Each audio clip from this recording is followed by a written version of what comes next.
Okay. Hello, everyone. Good evening for those who are based here in Brazil. My name is Clarissa Lins, and I'm Senior Fellow for the Energy Program at CEBRI, the International the Center for International Relationship, and also senior founding partner at the Catavento.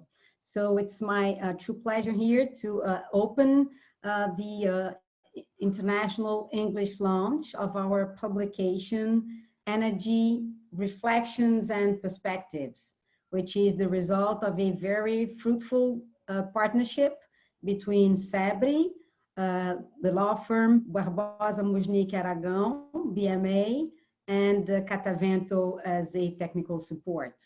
Together, today, we also have a very strong partner coming directly from the US. So thank you very much, Jeremy and the Institute of the Americas, for being a partner for this international launch. As I mentioned, the publication is a very, I would say, diverse one, counting on 12 different papers written by a set of authors. I will mention them by name because this is the result of their efforts. Some of them started writing their articles before the pandemic crisis, others during the pandemic crisis.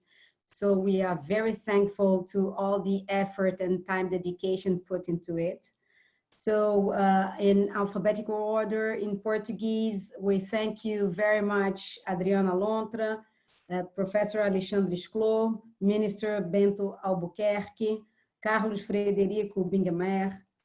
I'm also one of the authors, Cristina Pinho, Daniele Tavares, Felipe Botelho, Guilherme Ferreira, Jorge Camargo, José Firmo, Luis Henrique Guimarães, Luiz Costamilan, Márcio Pereira, Rafael Bastos, Rafael Patrocínio, Renata Isfer, Professor Roberto Schaeffer, Thiago Barral, and Vanderlei Martins.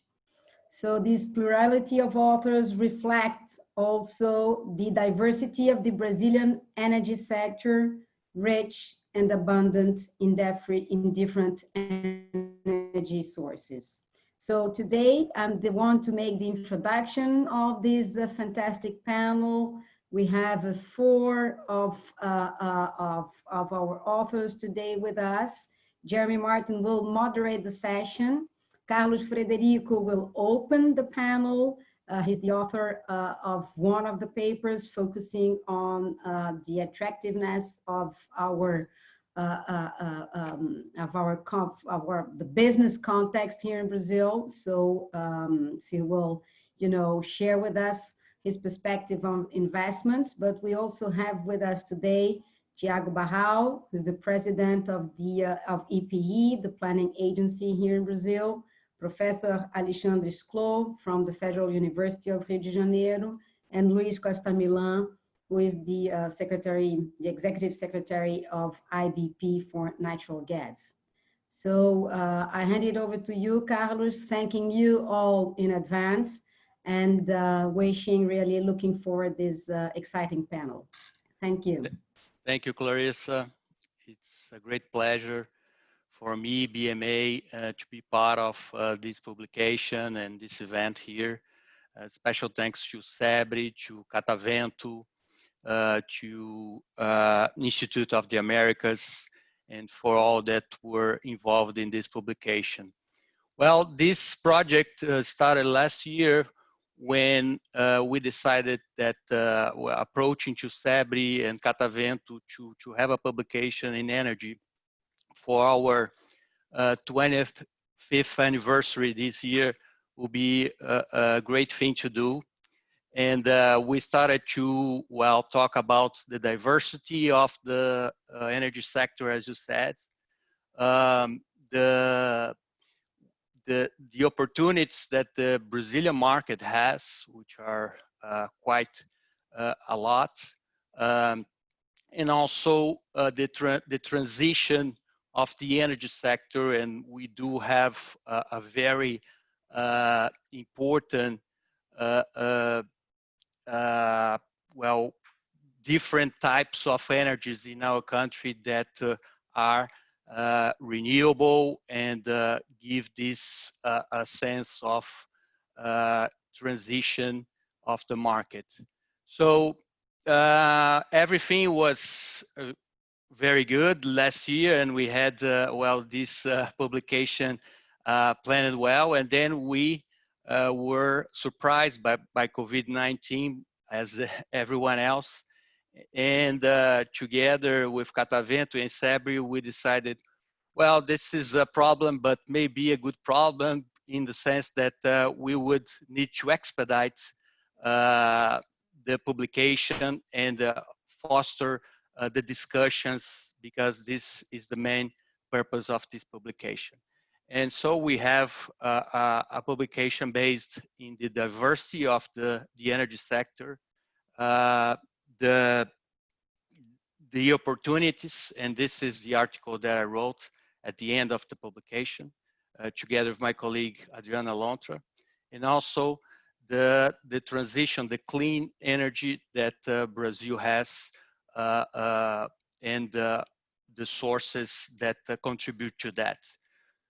So my article actually, as any other, was definitely impacted by the COVID-19.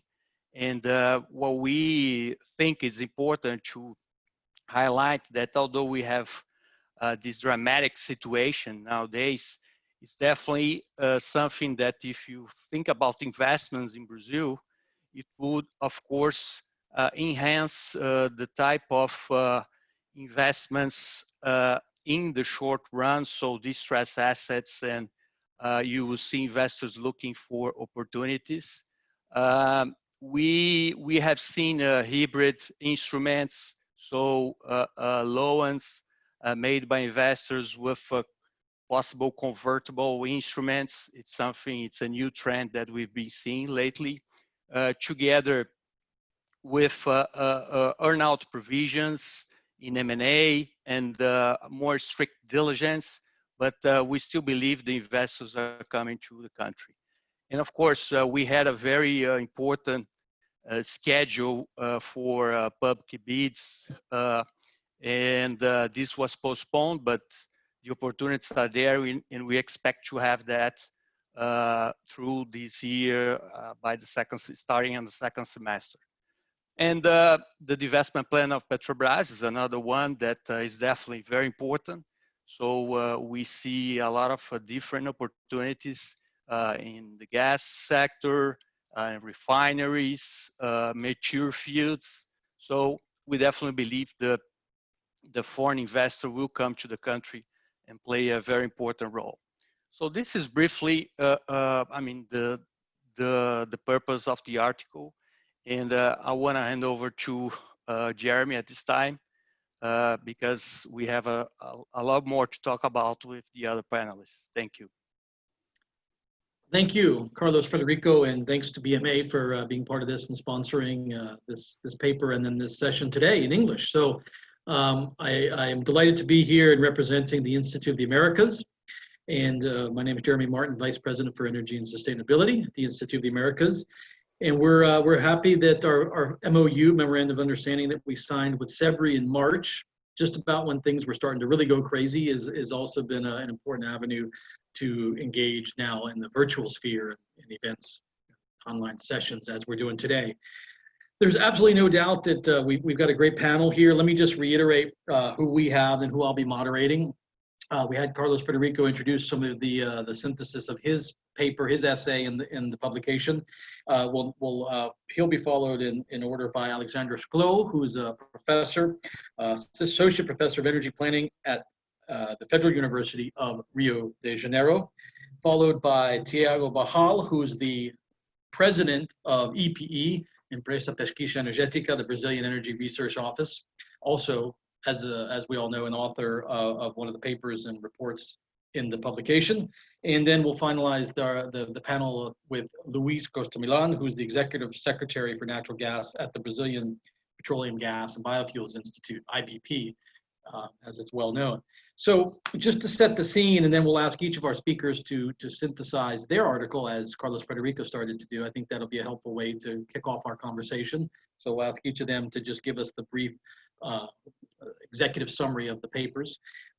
We certainly are meeting at a time that is of extreme interest for everyone around the world. From the Institute of the Americas perspective, we have been focused and are keenly interested in the opportunities in Brazil over the last several decades, from the Cardoso opening and the major changes in the sector, which were so important and led to, frankly, a model for many other countries in the region in terms of regulation and how a country manages its sector, particularly oil and gas. Oil and gas has been hammered. Oil and gas has been absolutely hammered during the COVID-19 pandemic. The lockdowns have dramatically impacted the upstream, storage, price, demand, everything, right? We're all wary of that. And I think for us at the Institute of the Americas, the continued analysis of the impacts vis-a-vis pre-salt and just exactly where the impacts will be felt on some of the auctions that have been postponed, some of the auctions that were held in a challenging moment. And then the gas model. I think Carlos Frederico talked about the investment opportunities associated with the Petrobras divestiture from the Institute of the Americas. That's hugely important, again, for us in this last several years of the narrative of how Brazil is managing its sector for an energy investment destination. But, and I know Thiago will talk a lot about this, but I would be remiss if I didn't say that that the power sector also got hammered. And as one of our fellows wrote a paper about Argentina, the demand destruction that happened in the oil sector also happened in the power market, or continues to exist to a certain degree in the power market.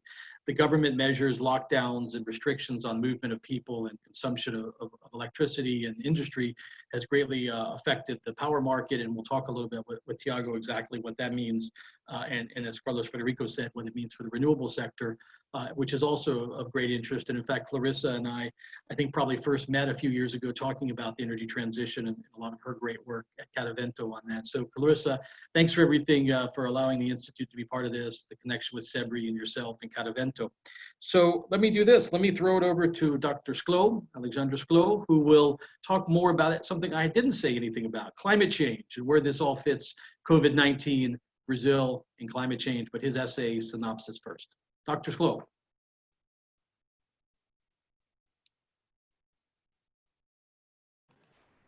Okay, let's try. Can you hear me? So good afternoon on behalf of COPPE and my colleague Roberto Schaeffer that co-authored the paper with me.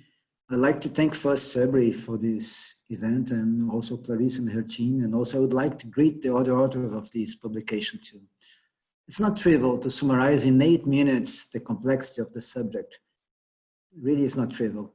This is mainly because, as we discussed in our paper, there are different transmission channels between energy and climate and between climate and energy. The first and quite obvious direct channel derives from the fact that the combustion of fossil fuels represents about 3/4 of the world's GHG emissions, far beyond emissions from agriculture and land use change. But in the case of Brazil, more or less 1/3 of our GHG emissions come from fuel combustion, slightly lower than emissions from agriculture, and slightly higher than those associated with deforestation. Therefore, energy causes climate change because of GHG emissions, but also climate change directly affects energy service supply. This comes from changing the availability and reliability of renewable sources. Climate can also threaten the infrastructure of energy extraction and conversion facilities, for example, offshore platforms, coastal refineries, and climate also alters the efficiency of conversion devices. For instance, for example, studies that we did in COPPE, we estimated the impacts of climate change scenarios on the Brazilian hydropower firm energy, showing that this can imply in the need for thermal power plants only to deal with events that are difficult to predict. This means additional costs and also challenges for sharing these risks among producers and consumers. At the end, the Brazilian energy system that is heavily based on renewable energy sources puts the country in a good position in the face of international negotiations. But at the same time, this energy system can be vulnerable to climate change because of the clean energy metrics that we have in Brazil, and must be able to adapt. These are direct channels, but let's move, for example, for indirect transmission channels between climate and energy as well. For example, let's talk about Brazil GHG emission commitments. As my team in my lab in COPPE, we have published a paper in the journal Nature, and we saw in this paper that CO2 emissions from deforestation reduce how much Brazil's energy, industrial, and transportation sectors can emit. This means that while all of these sectors generate wealth, it's doubtful that the wealth generation, for example, from land grabbing and illegal deforestation in Brazil. Another example, paradoxically, there is a risk to the Brazilian energy system associated with the use of ethanol in light vehicles. This risk derives from the technological dynamics of the current energy transition in the world. Although ethanol and its core products are the options for mitigating GHG emissions for the current and the future Brazilian energy system, there is strong evidence that the global car industry is seeking a new standard based on the electric powertrain. Clearly, this standard can be based on the use of ethanol by fuel cells. However, a major bet has been done on battery-powered vehicles, meaning a threat in the long term to the use of ethanol in light vehicles. According to our model, we have some models that we are running in COPPE, for example. This happens after 2035. In addition, we should not forget the role of finance. The reduced reliability for delivering an energy service exposes its suppliers to risks. And this is a big threat for systems that are based on renewables, for example, hydropower and wind power, because of the problematic predictability of the supply. Besides, depending on the time for the peak demand for fossil fuels, climate change poses risks for countries whose fiscal balance relies on the government revenues and rents for the petroleum industry. It also poses risks for petroleum companies in the form of write-downs when assets become liability. In this case, a low carbon transition can create stranded assets, for example, unburned fossil fuel resources.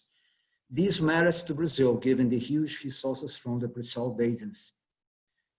In the literature, this is called also climate transition risks, which can also include the financial sector through the loan portfolio of banks. For example, just to mention, 4 years ago, Mark Carney, the chairman of the Bank of England, described investments in oil and gas assets as posing systematic risks to financial stability. He called that as a black swan. To sum up, climate change implies great risks to the Brazilian energy system, but in addition to the risks, opportunities are also huge. Brazil has undertook emblematic technological developments for different energy industry and for different reasons in the 20th century. It still has an installed base in science and engineering and the cleaner modern energy system in the world. Predicting the future of an energy transition involves being modest, but the studies we have done in COPPE and we are still doing with top research centers in the world on integrated assessment modeling to support the IPCC reports agree on the role of Brazil as a major supplier of green fuels. In our scientific results, Brazil also can become a leader of green chemistry transformation in industry and agriculture. But this leadership will depend on education, a pioneering spirit, ambition, and the perception, but also the hard work to benefit from our advantage under a changing world. Last but not least, there are different narratives for recovering from COVID, greener or browner, more green or more brown. People are also talking again about the black swan theory. The current situation, Jeremy told us, is 50% reduction in the use of jet fuel with no prospect for recovery, as no one bets on business travel quickly rebounding or rebounding at all. And 30% reduction in the use of gasoline, which can recover given the low gasoline price and the use of cars replacing public modes of transportation. But this is not necessarily good for ethanol in Brazil because of low gasoline prices. On the other hand, global electric vehicle sales are projected to decline. And new residential rooftop solar and storage installations also declined. At the end, there could be an impact on clean energy depending on our ambition and patience, depending on our ambition. I have read, just remember a really recent paper from Paul Raskins and Rob Swart. The title is somehow suggestive, Excluded Futures. According to these authors, the world today evolves as a complex mixture of conversional worlds, barbarization, and great transition tendencies. The mixture of very different trajectories, pathways. And they told us that the most important thing is the intervention into hotspots of chaos. And we have to focus on institutional reforms, prompting calamity control. This is very important for adaptation for climate change and very important to Brazil, given our reliance on biofuels and hydropower. And they also told us that we have to galvanize transformative movements. And from the previous pandemic, we have several crises. Very recent reports from the World Bank listed 14 crises, major economic crises from 1870 to 2020, and to the COVID pandemics. And from this previous pandemic, economic and financial crisis, and for the climate crisis that's knocking at the door of the world and at our door in Brazil, I think my suggestion is to focus on productivity and green innovation. We need a plan to recover in the short term, but not a plan like, for example, a country rich in natural resources that wants to gain favorable access to natural resources. We have to focus on productivity, green innovation. We need a plan to recover in the short term and also to be alive in the long term as well. Thank you very much, Jeremy. Thank you all. Well, thank you. I think no doubt about it, you've emphasized just the level of crisis that the world is facing on so many different issues. In your synopsis of the paper specific to the climate change outlook, I want to come back to you after we have our other panelists, because I don't think I heard you mention the word deforestation. I could be wrong, but I want to come back to that topic. And then we'll talk a little bit about energy related issues as well. But so deforestation's coming your way, Dr. Szklo, after we're done with Thiago and Luis. Just giving you warning, okay? All right, hotspots of chaos coming soon. Thiago Barral, good to see you again. We had the pleasure of meeting in Madrid last year. Unfortunately, we will not sit in Madrid together again this year. Instead, we'll have to connect via Zoom. So why don't you tell us and share the summary of the role of energy planning, Brazilian challenges and opportunities, which is your contribution to the publication. Thank you, Jeremy, and I would like first to greet all of my panel colleagues here. I'm really glad that I had the chance to write this paper for the publication. I'm really thankful for the invitation, because I had the chance to explore one thing that I think is really important for all these transition movements and transformations. And it's especially important when we are in the middle of a crisis like the COVID-19. So basically, starting from recognizing the abundance and diversity of natural and energy resources that we have in Brazil, how do we transform this richness, this wealth, into effective socioeconomic development with sustainability? And the claim that I offer in my article is that energy planning is a powerful tool to help address that, to support that. And why do I say that? Well, I'm not saying energy planning in a old-fashioned way of doing it, state guidance and state command and control. I'm talking about energy planning not as a mean to predict or try to control the future or define the future, but energy planning in the sense that we want to provide valuable, reliable information to navigate all this complexity, all these uncertainty, and provide useful information both for policy decision making, so policymakers can have navigate this complexity, and also for the private sector, for private investment plans, provide some benchmark for people to understand what are the principles behind policymaking, what are the perspectives, and provide, you know, common ground for debate and consensus building. So starting from this perspective, I would say energy planning is very important in this sense because of two distinctive perspectives that it offers. First is regarding the analysis time horizon. For example, EP just released the National Energy Plan 2050. So we're looking 30 years ahead.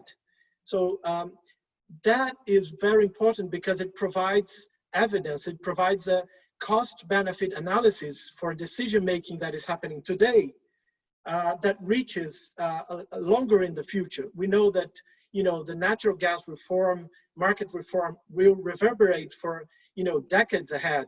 The choices that we make in the biofuel sector will reverberate decades ahead. So this offering this long-term perspective helps us navigate and kind of escape the political time, you know, the electoral cycles that, you know, 4-8 years. So we provide longer term cost-benefit analysis, and sometimes even longer than investment plans look ahead. So that is important for sound decision making. And the second key distinctive perspective that energy planning provides is an integrated approach. So when we look into what's happening in the energy transition, sector coupling is a key element of that. You know, electrification, hydrogen economy. So all these things are coupling, you know, all different uses and production of energy and transformation of energy into a larger system that is more integrated. So this integrated perspective is very important. So having said that, in my text, I highlight 4 analysis blocks that are very important for building this sound energy planning. The first is the dynamics and conditions of socioeconomic development. So how does energy fit into a broader development perspective? How does it help address inequality? How does it affect regional development trends? How does it affect international relations? So that is one of the key analysis blocks of energy planning. The second is availability and geographic distribution of resources. So how do we provide and build a supply basket that combines all these resources to provide competitiveness, diversification, resilience, and sustainability all together? So how do we mix that? How do we use what we have regarding energy resources?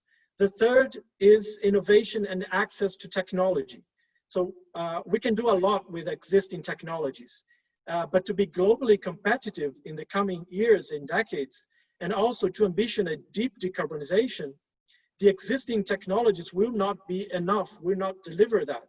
So we still have a lot to do, we still have a lot to advance, and tracking and guiding R&D and supporting innovation to come into the market is key for energy planning.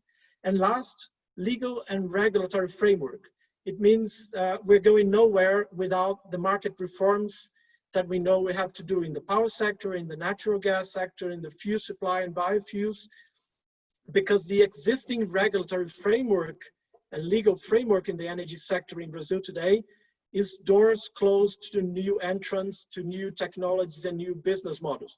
Of course, that's a generalization, that's a general comment, but that's just trying to show you that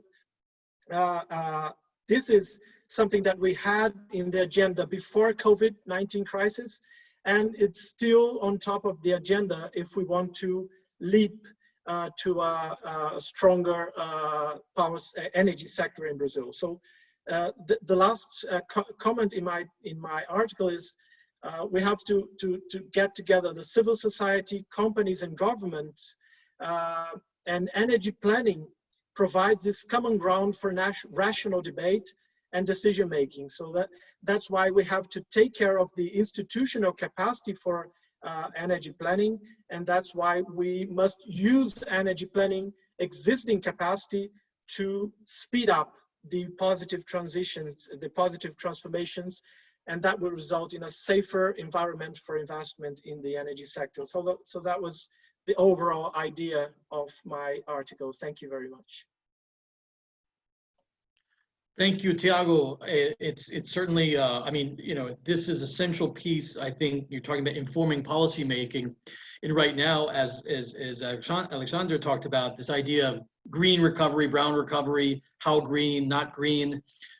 How do you make those discussions, or how do you discuss that in an informed manner? And it would suggest to me that the Plan 2050 you've set forth can help aid that discussion in Brazil about just exactly what the recovery is, what shade color you want to choose, maybe as a derivative of that planning exercise. I want to come back to you on a couple other things specific to the power market.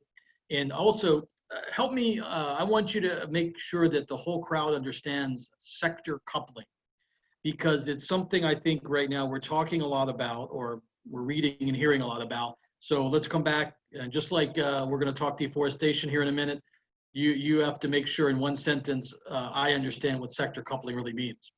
But first, the simple topic of new natural gas market prospects for a more competitive market. I think we've all heard a lot in the last 12 to 18 months about Brazil's efforts to reform its gas market. It's something that since the mid-90s reforms, as Thiago just got done talking about, required deeper restructuring, deeper reform measures. So where are we, Luis? But first, I guess tell us what your article said, and then we'll get into the current situation. Thanks a lot, Jeremy. I think also BMA and Clarissa representing Catavento. It's a big honor for me and for my co-author, Felipe Botelho, to have the opportunity to share our views in relation to what has happened in Brazil in recent times. Basically, what we're going to be addressing is the creation of a new framework, which is fundamentally a process. And I'll be covering this based on 3 blocks. Number 1, what has been done so far, what's the situation today, and what the challenges are. And that's basically was what we had in the paper. The challenges, of course, have been updated, as Clarissa mentioned. We have written this paper throughout the pandemic. So we have more recent facts to share with you. I want to start saying that it has been the building, the creation of this new framework. It has been a collective effort. Maybe we should start with some background, mentioning Petrobras as the incumbent. Petrobras has done a job of creating the basic infrastructure. In fact, it has invested a lot of money. Of course, the infrastructure is still very limited, but we have something to build on. We had the opportunity to look at the balance sheets of Petrobras in the last 20 years. And we figured out the amount of money invested in gas and power by Petrobras, and the number is very big, something around 30 billion US dollars.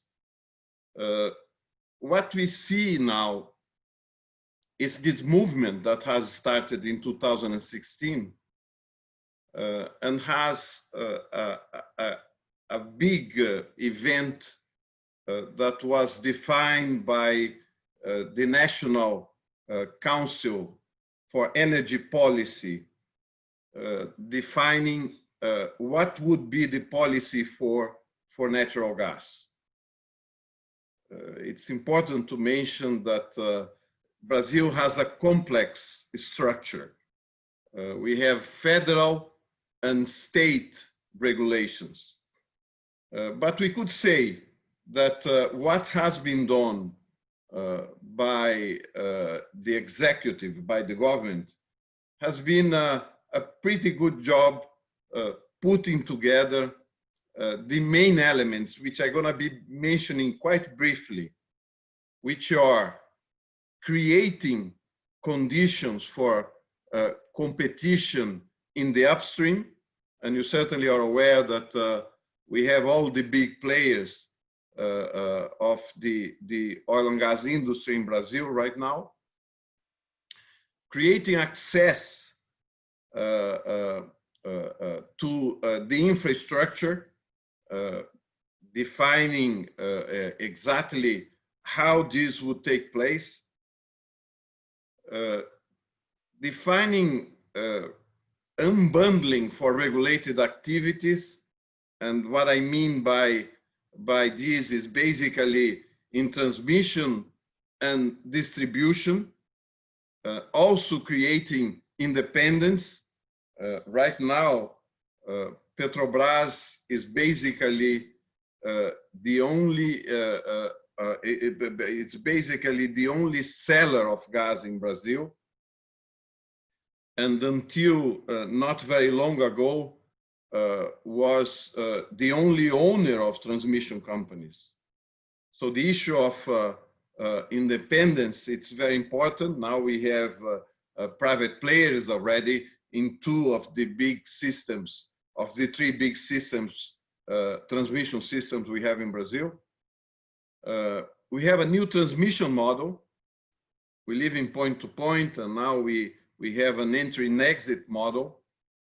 The framework covered directives for states towards the opening of the market, and in particular, the strengthening of the free consumer, which is considered the basic anchor for the opening of the market. I mean, with free consumers, what I mean is large industrial consumers being able to negotiate directly with producers, with commercialization companies, their supply of gas in the best conditions they can.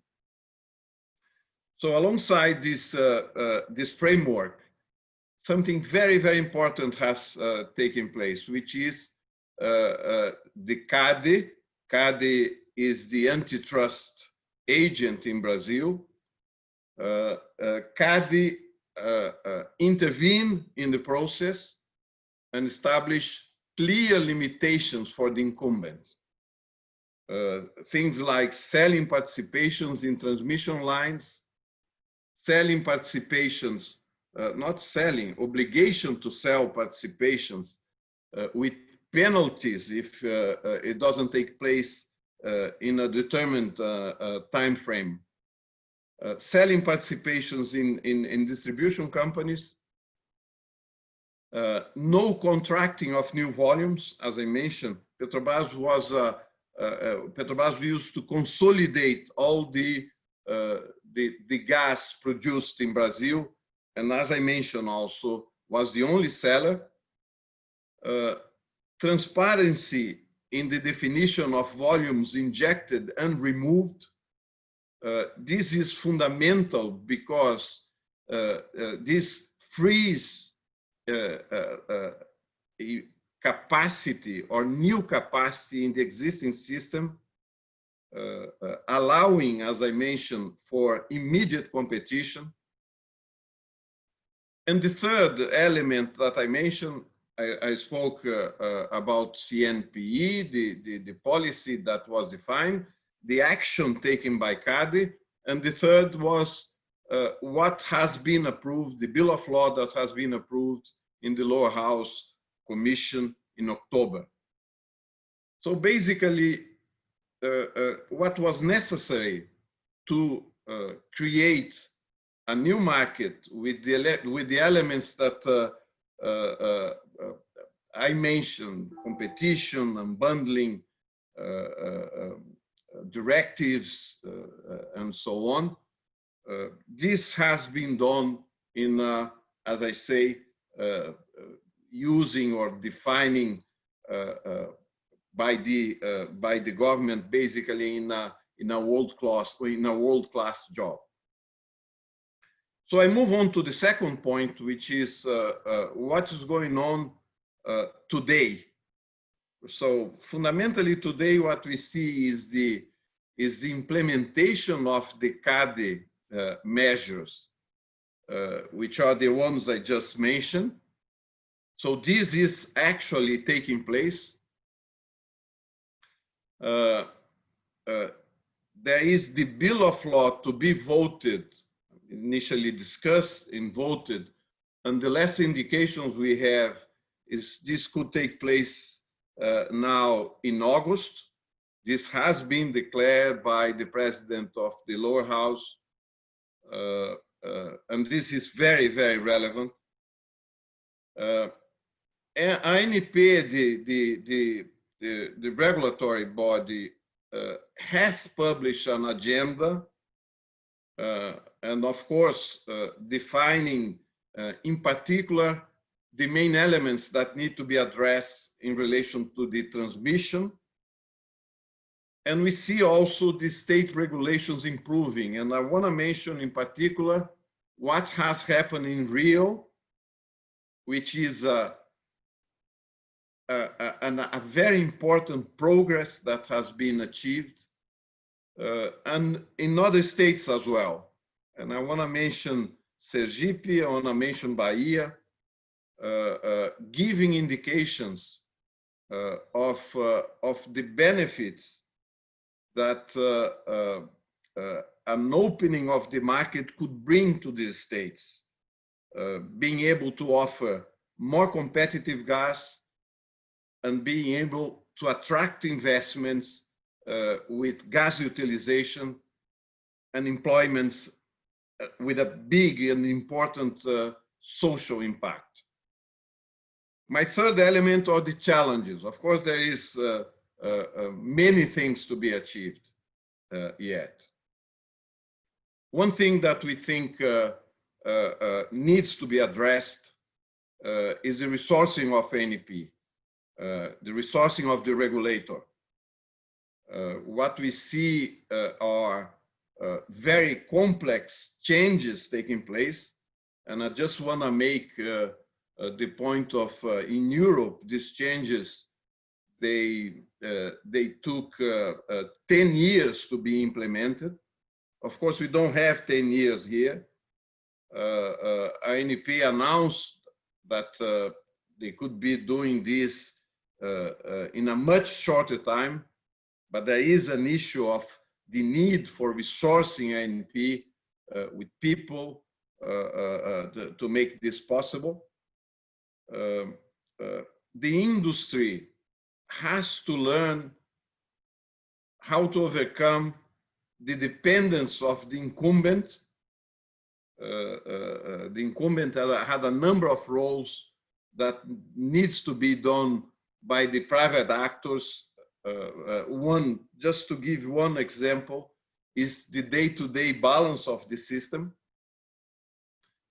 One fundamental thing that has to be achieved in the short term is the open seasons for new capacity. There is physical capacity available. TBG had the initiative last year, one of the transmission companies. The result was not satisfactory.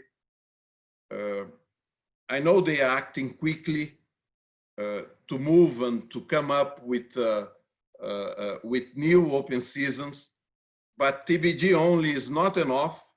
We need to have NTS, we need to have TAG, which are the two other transmission companies, also with their open seasons, and the continued modernization of the states. So that's basically what I cover with the paper, with this update that I mentioned. it's a big transformation that is going on. And from my point of view, I think we move in the right direction, but these challenges need to be followed up very closely to achieve effectively a competitive market in the shortest possible time frame. Thank you very much. Thank you, Luis. So just a reminder to everyone out there joining us, you can pose questions through the chat function or through the Q&A function here on the Zoom platform. So I know we've gotten a few questions already, and of course I have a few questions I'd like to pose to our panelists. So we just heard August timeline for potential federal government passage of the new natural gas market.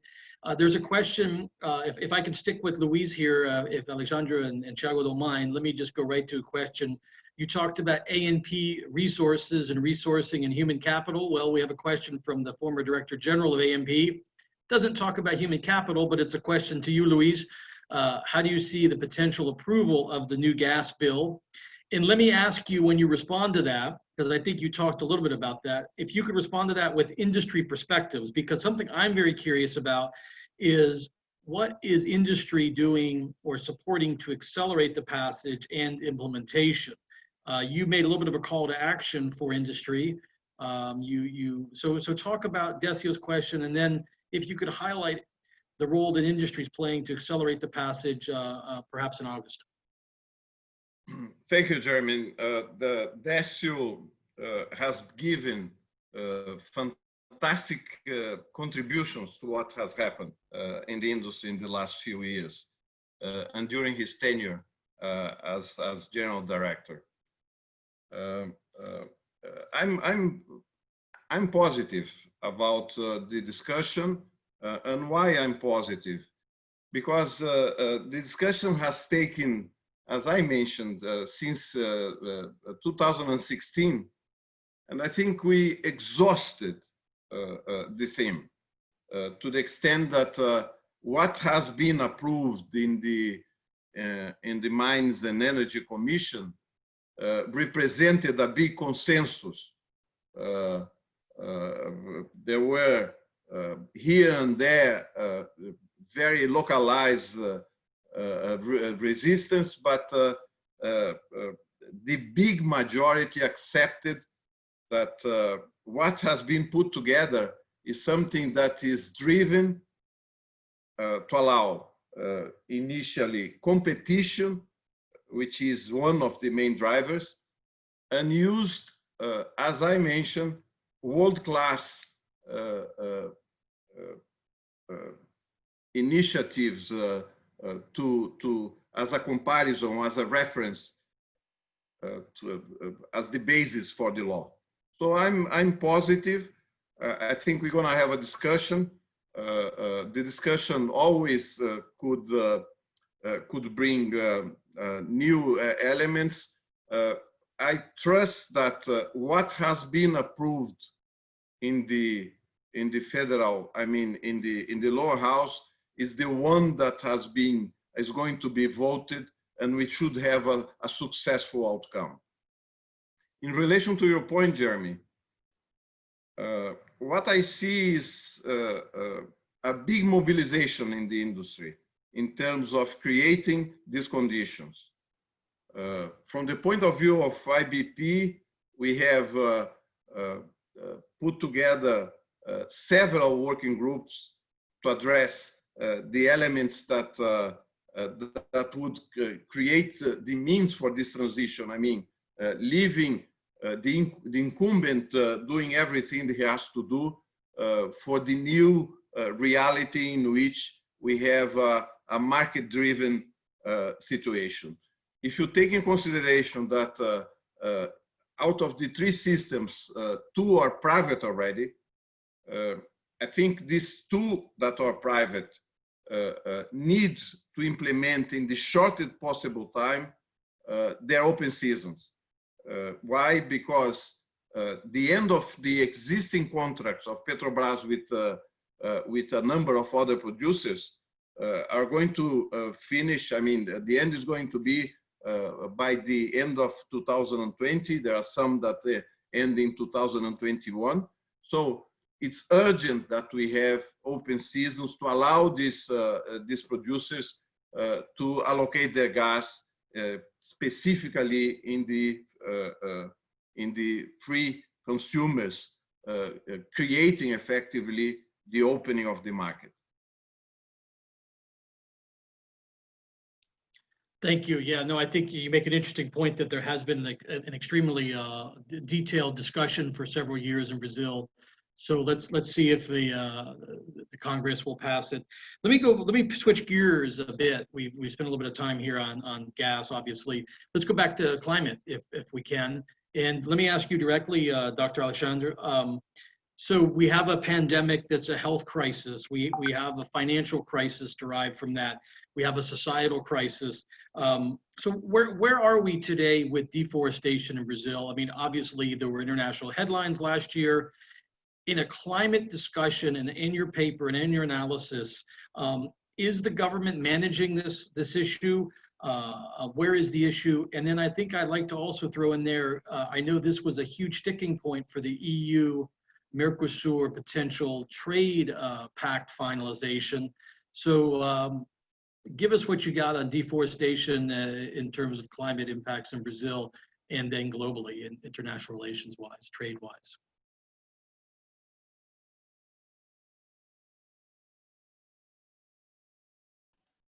Sorry. Okay. Yeah, deforestation is increasing in Brazil. We know that. And this means GHG emissions. This means a pressure on our NDC, on our commitment to deal with GHG. This also means perhaps a changing climate in South America, because deforestation will change the climate in South America just before the case of the global climate change. And there are some studies related to that, because we need the rainforest for food productivity, for biofuel production, and for hydropower in Brazil and South America too. And land use change emissions matter in Brazil and affect the other sectors. That's the point. Affects the biofuel production, affects the food production, and also affects our position in international negotiation. As I told briefly and rapidly, I know I had no much time to stress that, but we have in COPPE, in our university, two types of models. One type of model for the global energy and land use system for the whole world, and the other type of model is an integrated assessment model that has the modeling for land use and energy in Brazil in the same model, because energy transition, in fact, actually, energy transition means also material transition, land use transition, water transition. There is no only energy transition. The same happened with petroleum in the last century. We had a green revolution because of petroleum. We had a material transition because of petroleum. We have an energy transition because of petroleum. The same is the same as of today. And we have run our model to understand the impact of land use emissions in terms of the Brazilian GHG commitments and how this can impact the other sectors, affect the other sectors. And the point is, this can increase the costs for curbing GHG emissions from the other sectors, because land use deforestation in Brazil, illegal deforestation in Brazil does not generate wealth. Has several reasons behind it, because of land grabbing, because of property, because of institutional problems, but there is no wealth generated by land use grabbing, by illegal deforestation, by the extraction grants because of illegal deforestation. So we do need to control deforestation in Brazil to deal with health, to deal with finance, and also to deal with the economic activity in Brazil. Deforestation, for example, can open the door for other pandemics. We know that. As the experts are forecasting, there are other pandemics that can arise from deforestation. Deforestation affects climate, and therefore the way we are able to understand and deal with the current capacity to deal with non-disease. There are some diseases that are inside the forest that can become a disease for the urban centers because of deforestation. And deforestation can change the rain patterns, mainly in South America. And as I told you, can affect the predictability of hydro, wind generation in Brazil, and food and bioenergy production in Brazil. We are talking about illegal deforestation. And third, land grab, as I told you, does not mean productivity. We have the biodiversity value of the forest. We have the ecosystemic service of the rainforest. And this must be accounted for. This must be valued, remunerated, and these are sources of green investments. I think you are asking me about the case of the Brazilian agreement and the Mercosur European Union agreement. Yeah, this is at risk before and after. I think before, because there are some countries that are putting some pressure in this agreement to sign this agreement because of deforestation. And we have to control that. But even if we sign this agreement, there are some clauses in the agreement that means Brazil have to commit with GHG emission control and also with deforestation. That means that the South America countries must commit to the GHG emission targets, even after signing the agreement. So we need to do that. There is no generation of wealth because of illegal deforestation. And this pressure, for example, the petroleum industry in Brazil, because we have to have time to make the transition for cleaner energy. And we are losing this time because of deforestation. Because if we deforestate, we are going to have a rapid transition in the energy sector, in the industrial sector, in the transportation sector because of deforestation. And this is not rational. This cannot be explained. That's my point. Okay, so we'll come back to the question of the current management, perhaps, because that's very specific. But let me thank you very much. Obviously, deforestation probably is a topic for its own webinar and panel. So thank you for some of those insights. A bit cautious with regards to the international trade agreements. Let me come to you, Thiago. So I have a specific question, then I'll weave in a question from one of our participants. The question I have for you is, I alluded to the demand destruction and reduction in consumption in the power market as well, given lockdowns and given policy measures. This has been a huge issue, and obviously it translates to a financial issue. And so my question is, there have been some fiscal measures adopted or set forth by the government to assist the transitioning through the pandemic for largely distribution companies, but the power market generally. Is that sufficient now that we see this impact and this lockdown and the just demand destruction, consumption patterns extending farther beyond than what we maybe thought in the power market? Number one, are the conditions or the stimuli that the government has put forth sufficient to get through the end of the year and avoid major outages, financial liquidity issues with companies? And related, let me throw Desi Odone's question here. Would you foresee future auctions being more structured around the attributes of fuel source and location of sources? So geographic specificity as well as power generation specificity. So I know that's a lot, so take at least a minute to respond. Okay. Well, thank you for the question. Well, since the outbreak of this COVID-19 crisis, we've seen sharp reduction of electricity and fuel demand in general. And so we have to look at this crisis.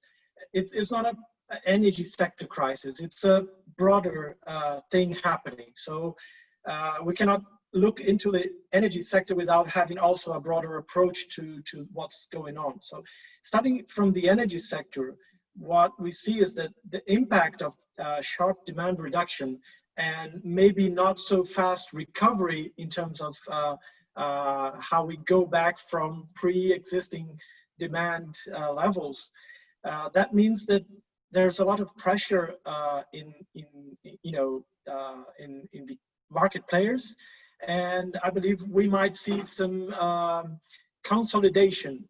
So smaller companies, more vulnerable companies being bought by bigger, stronger ones, and that can happen in the power sector, for example. That can happen in other sectors.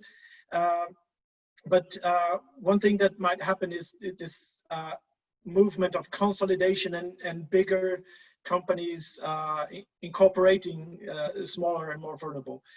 That would be stronger competition for survival, and that means that those who can address digitalization and find ways to untap efficiency gains will likely be better off after this crisis.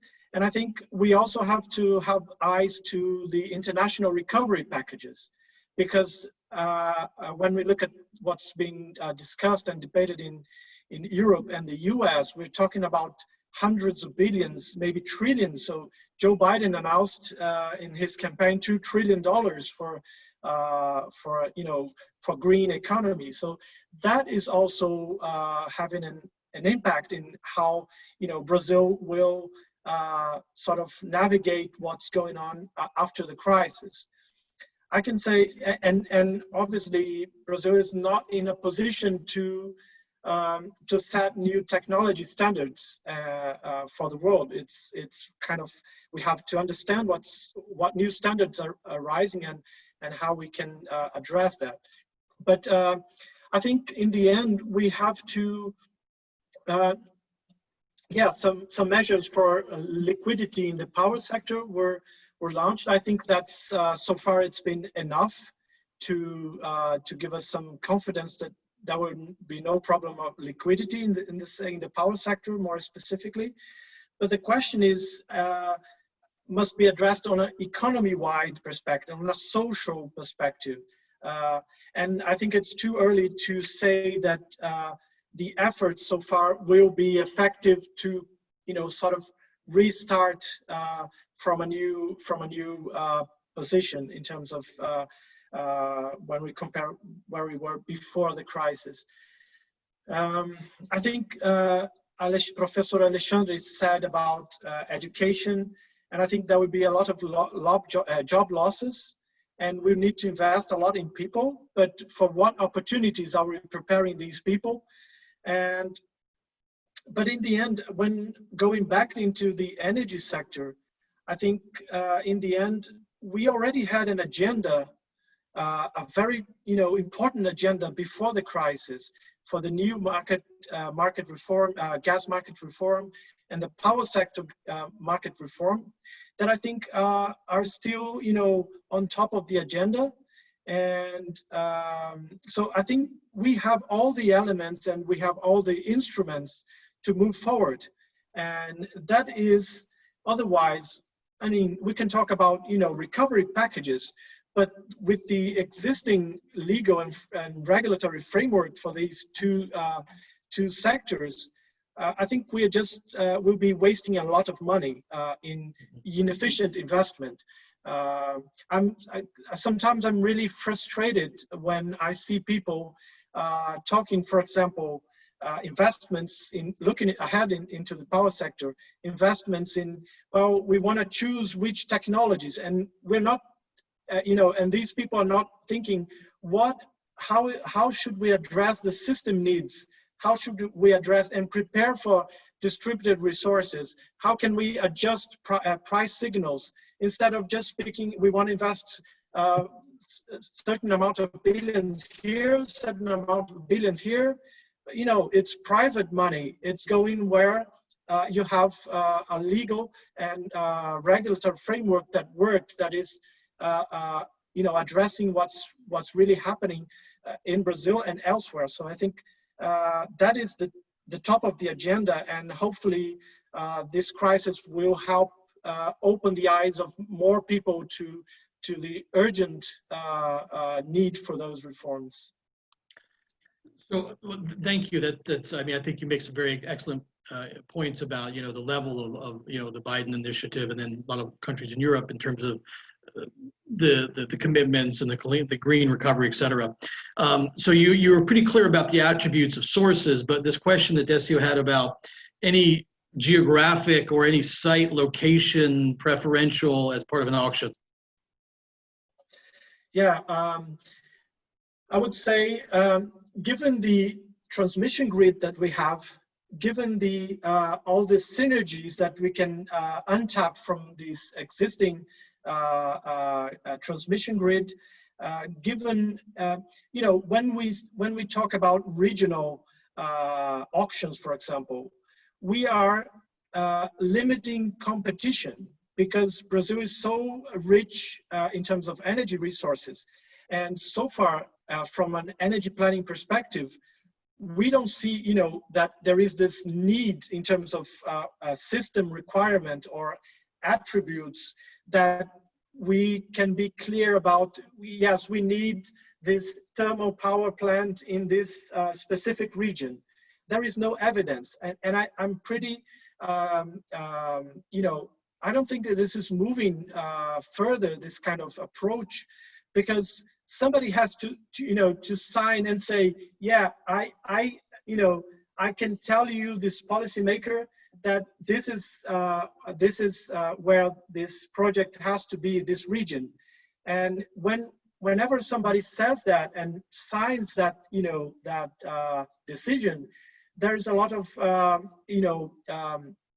oversight institutions that will make questions. So prove me you had to limit competition, and so far nobody has come with a clear statement where these infrastructure has to be. So that is evidence that we don't have consensus that we really need locational specific solutions. We have to address this on a system-wide perspective. That is how I see this this issue. No, that's an important clarification, and like you said, I mean, this is perhaps key as part of the overall debate.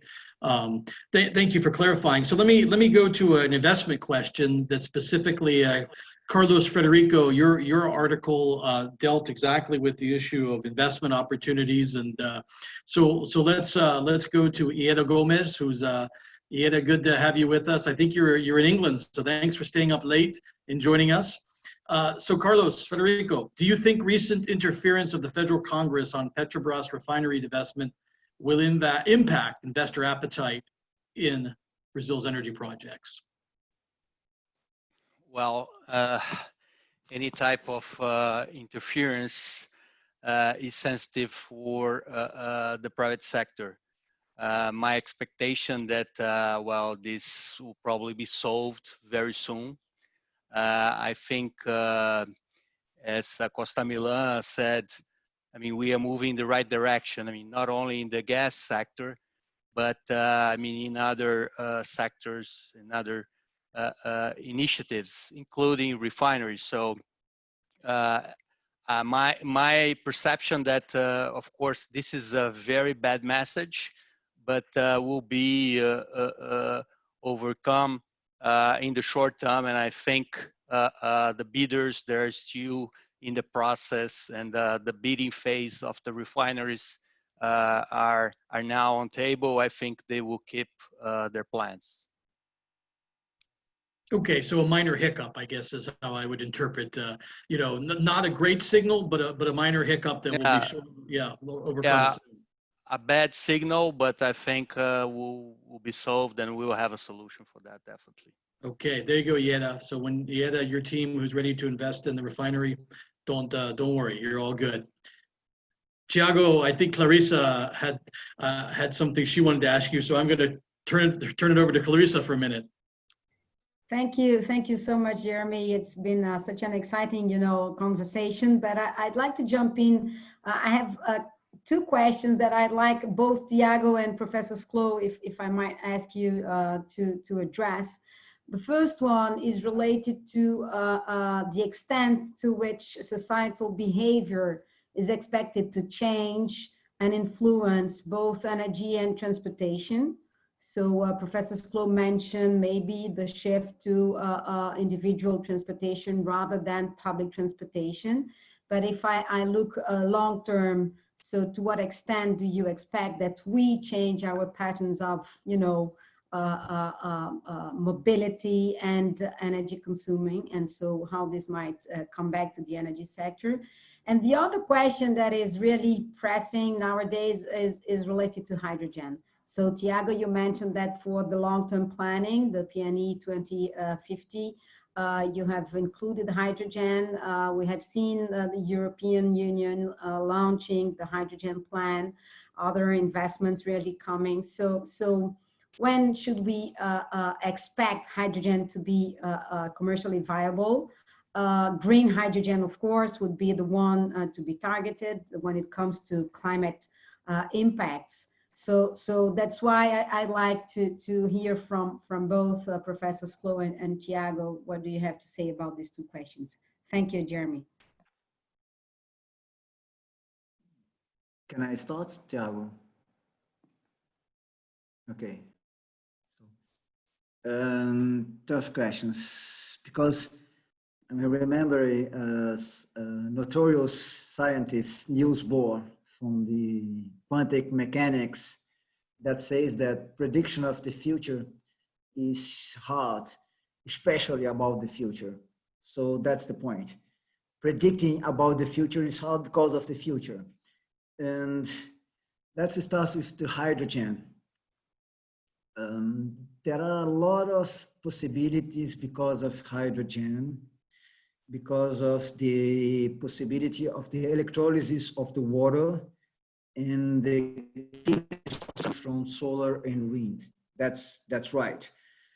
But actually, I think there is a lot of expectation that must be solved because of that. As a chemical engineer, I am a chemical engineer. Hydrogen is not so easy to handle, you know? And for example, in a petroleum refinery, you know that. We have the problem of the temperature of inflammability, so safety reasons, and the transportation of the hydrogen and things like that. And there are some possibilities related to the liquid fuels being converted to the hydrogen. For example, if we transport the liquid fuels and then we convert the liquid fuels into hydrogen inside a car or a truck, or for example, in a gas station. That's a possibility. Actually, as of today, fuel cell cars are very expensive. And we have an experience here in Brazil related to the ethanol fuel cell car. I think hydrogen can be a solution after 2040. We saw that in our model, mostly for replacing oil products that are hard to be replaced. For example, to replace bunker fuels using hydrogen carriers, for example, ammonia, and even the alcohol, ethanol, and for using in, for example, in aircrafts. That's a possibility. For light vehicles, it depends on the transition, but as of today, is an expensive possibility. And this is not the bet for us, for some countries. For example, it's not the bet for the Chinese companies, but it's the bet for the Japanese companies. So this is also a question. For the case of behavior, this is hard to model. It's hard to predict it because it's hard to model, because this is not technology. This is how people behave. And for an engineer, we are prone to be rational and to say that this is the rational feature and you should do that. But people are not like that. I know the economists also think that people are rational, but they are not. I think you think people are more rational than ourselves, the engineers, because we know the mechanic, the quantum mechanic. But my point is, we are studying that using some very, very complex mathematical models in COPPE and in all our research centers, trying, for example, to understand behavior by using genetic algorithms and things like that. And mobility behavior, for example, we had a type of situation before COVID in the major cities, also Rio de Janeiro and São Paulo, but mostly in the advanced countries, major cities. The new generation was, let's say, delaying the use of cars. They were preferring to live inside the major cities, and also in Rio de Janeiro. For example, I teach in the mechanical engineer, and most of my students do not have a driver license. They don't know how to drive. Can you see that? A mechanical engineer, this means someone that loves cars, and they do not know how to drive. They don't want to drive. And the same thing happens with my daughter, my 16-year daughter, and her friend. So that was the situation before COVID. Now we are seeing different prediction from COVID on. And I think there is the wish of the people that are making this prediction. So people from, for example, the conventional prediction thinks that we are going to use more cars and we are going to pass through a period of low gasoline prices. This makes the point for 10 years or 15 or 20 years of the cars based on gasoline, and then the transition. But a transition that is different than previously forecasted, because the work, the telework, the virtual work means that you need a place. So this movement to go to the cities is going to be changed, because people is going to move to the suburban. They are going to move to places that you can live in bigger houses, and they're going to use the cars as the Americans did and supported the use of cars in the beginning of the industry. There are people saying that. And there are people saying the opposite. They say that now people knows what means a crisis, and we have the climate urgency, so we need to change, and the younger people is going to change. So it's difficult to predict. We have the two situations, and we are doing the same thing, Clarissa, for example, food behavior, for food consumption. And this is important too. The same thing I told you about deforestation. Food production means also GHG emissions, mean also access to food, and mean also the land use change. So we have to understand how people is going to behave because of food consumption. And COVID also can affect that. So there are also some models trying to understand the impacts of COVID on the food consumption in different parts of the world. I only can say to you that we have a lot of uncertainties. That's the point. Well, let me add a few comments, short comments on this issue, this topic of societal behavior and hydrogen. So starting from societal behavior on transportation, more specifically, especially urban transportation, I think it will be shaped by the costs and the income availability. And when we look at, income inequalities, Europe and the US and maybe Asia and Brazil, there is a gap, and I think the adoption curve will definitely reflect that reality that we have. The other thing is that the societal behavior will change also, but will also be shaped by technology. And I want to bring an example that I think is very interesting. The MIT published last year a very interesting report called Mobility of the Future.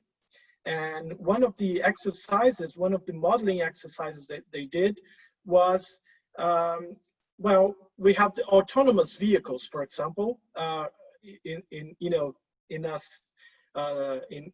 the future, and even for those who cannot drive, like the students mentioned, they can still use autonomous vehicles in theory. And the intuition that we have is, well, autonomous vehicles will lead to reduced traffic jams in bigger cities.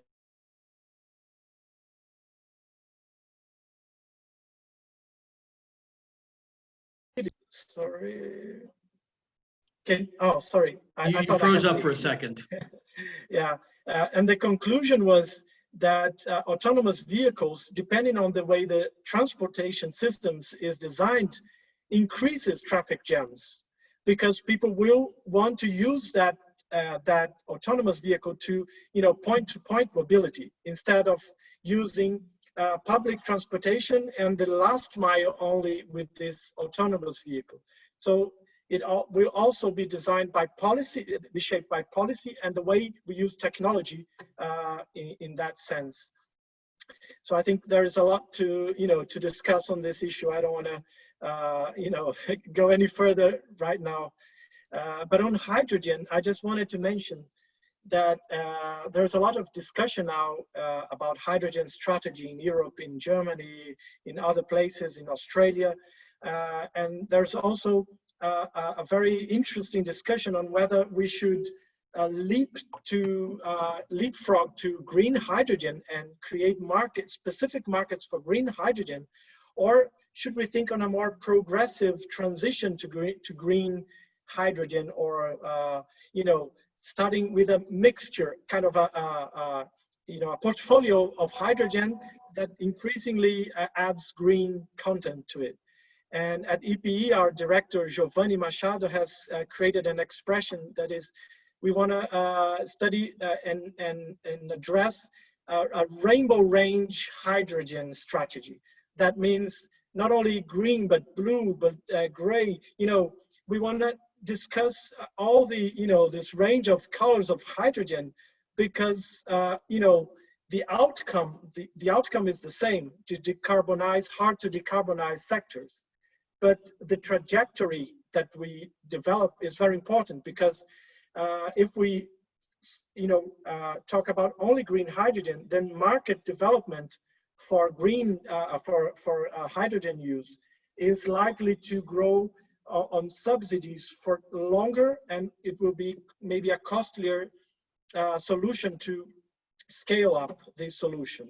So the next step for us at EPE, we are working to strengthen collaboration with other countries, together with the Ministry of Energy, and hopefully we'll provide insights in the coming weeks and months, especially because of the 2050 plan. That is something that we want to clarify how hydrogen fits into a long-term strategy, and we think we still have a lot of work to do.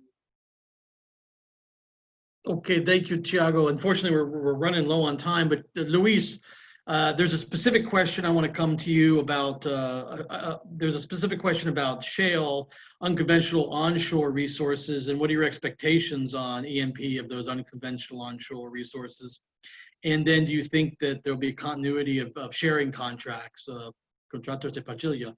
And then any thoughts you have to wrap up, since we talked also about societal issues and hydrogen, and you talked about a rainy day in Rio. I don't know, any other thoughts you have there on the, in all seriousness, talk a little bit about the shale onshore and unconventionals, what that means on the EMP side in Brazil, the contract model, and then any thoughts. I think it would be interesting to see what you're thinking about hydrogen from IBP. from the point of view of shale, I think we need to overcome a few things here in Brazil in terms of the legal assessment and the resistance that you find in terms of creating effectively the conditions for the prospectivity of shale. When we broaden the horizon and we look at South America, of course, Vaca Muerta is an option. And I think the big issue now in relation to shale is competitiveness. You see what's going on in the States, you know, it's a big queue of Chapter 11 taking place, and how this is going to be overcome. If in the States you have all these difficulties in a place where you have all the infrastructure, you have the suppliers, you have the technology, imagine kicking off something here in Brazil, how long it will take initially with exploration, then how this would evolve, and the question marks related to all this. So addressing the issue of supply, I think it's important to mention, at one point we consider that shale could supply Brazil. I mean, Vaca Muerta could supply Brazil. When we think and when we address initially the gas coming from Bolivia and the possibility of reversing the pipeline from Bolivia to Argentina to bring gas from Vaca Muerta, this could become a reality if and when the competitiveness issue could be overcome. I think this is an issue that it's clear, and we'll see. In the shorter term, in terms of supply, you see a lot of people, Jeremy, saying, well, there is lack of infrastructure in Brazil. I just want to make clear that, well, Bolivia could continue to supply. Of course, there are an issue of reserves, how long they can, for how long they can continue to supply the 30 million cubic meters per day, 1 BCF a day, basically. But as early as in 2021, we're going to have what is called Route 3 coming in operation. So you have another almost 1 BCF a day. And we're talking about, not almost, but 600 million scf a day making available to the market based on the utilization of Route 3. So the possibility of opening the market, and allow me to address this issue because I find it important. In a time in which we have Petrobras not being allowed to buy natural gas from other producers. So you have a number of producers being able to access the market with existing infrastructure, and this would take place until 2025 or so on, creating effectively competition. And the big barrier, I think what we need to address, and I go back to the point I made before, is we need to have the transmission companies accelerating the open access process, and that I think is the limitation we have, of course, alongside with the regulator, to address the issue of the market, the issue of the opening of the market. You allow me not to comment on H2 in front of Thiago and in front of Szklo. I wouldn't have much to add. But anyway, thank you very much for your question, and sorry for elaborating a bit. No. That's important, because I asked you earlier what can be done to accelerate passage of the law, but also to accelerate implementation. So let me do what I always do with the yes or no question. Here's one. Start with you, Luis. You got your mic open. Does the Paris Agreement still matter? Yes or no? Well, depend on our brothers from the north, right? I love it. Yes or no. So that's a no? Okay. No, yes. No. I think it's yes. I think it's Okay. yes. You know, you have the whole world moving in one direction. But you should talk, you know, around your vicinity to make sure that. I live in California. I'm far away from Washington. Dr. Szklo, does the Paris Agreement still matter? Yes or no? I think it's an opportunity, Brazil. Yes. Okay. Thiago, yes or no? Yes. Boom. Over to you, Clarissa and Carlos Frederico. Thank you, Luiz Costamilan, Dr. Alexandre Szklo, Thiago Barral. Un prazer. Thank you very much, everyone. Over to you, Clarissa and Carlos Frederico, to close up. Yeah, so I also want to answer to your question, Jeremy. Yes. Yes, it matters a lot, of course. And as mentioned by Costamilan, we are all targeting the same direction, even if at different speed. So I want to, before I hand it over to Carlos, really thank you, all the panelists, and thank you for Jeremy for doing this awesome job of, you know, moderating without having been, you know, as involved as I've been in this publication. So really, congratulations. Also would take this opportunity to let you all know that the publication will be available in English by Friday. It is already available at the CEBRI's website in Portuguese. And really don't hesitate to download it. It's a very interesting one, as you might have seen, different perspectives coming from awesome authors and specialists, experts. So don't hesitate really to download and to read it and to give us your feedback. So thank you once again in the name of CEBRI, really, to each one of you, to our audience. We were more than 250 plus. So and these webinar will stay available at the YouTube channel for CEBRI. So targeting 1,000 when combining the two launches, Portuguese and English version. So thank you, Carlos. Hand it over to you.